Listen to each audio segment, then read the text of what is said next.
चाऱ्या करून झालेले आहेत, खत टाकून झालेलं आहे, चाऱ्या गरम करून पण झालेले आहेत, म्हणजे उन्हामध्ये तापवून झालेले आहेत, बंद करून ठेवल्या होत्या जेणेकरून खत मुरावं चांगलं. आणि त्याच्यानंतर पाणी आणि आता हे बघा आम्ही चाऱ्यामध्ये पाणी सोडतोय.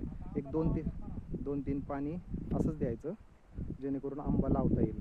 आता एक तिकडं काल पूजा झालेली आहे, दिवाळीचा पाडवा होता, त्या दिवशी आम्ही शुभमुहूर्तावर 5 झाडं लावून घेतलेली आहेत आणि आता आज किंवा उद्या ही बाकीची झाडं लावण्यात येतील.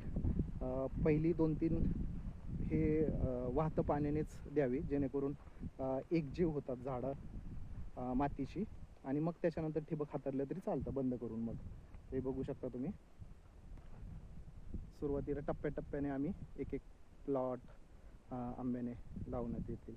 जवळजवळ हा 1-1.5 एकरचा प्लॉट आहे आणि 4 लाईन येतात आहे. एक लाईन साधारण 600 फूट आहे आणि 4.5 ते 5 फुटावर लागण्याचा आमचा कयास आहे.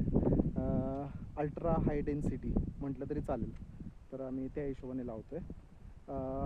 आत्ताचा जो खताचा डोस आम्ही आंब्याच्या बाजूला टाकणार आहे तो एक 100 ग्राम सिंगल सुपर फॉस्फेट, थोडंसं शेणखत, एकदम थोडंसं, कारण ऑलरेडी चाऱ्या भरलेल्या आहे शेणखताने, त्यामुळे थोडंसं शेणखत आणि ट्रायकोडर्मा त्याच्यामध्ये थोडंसं मिक्स करून जेणेकरून पांढऱ्या मुळीची वाढ होईल. आणि हा महिना जो आहे तो ऑक्टोबरचा आहे. आज दिवाळीच्या पाडव्याचा म्हणजे भाऊबीज आहे ह्या दिवशी.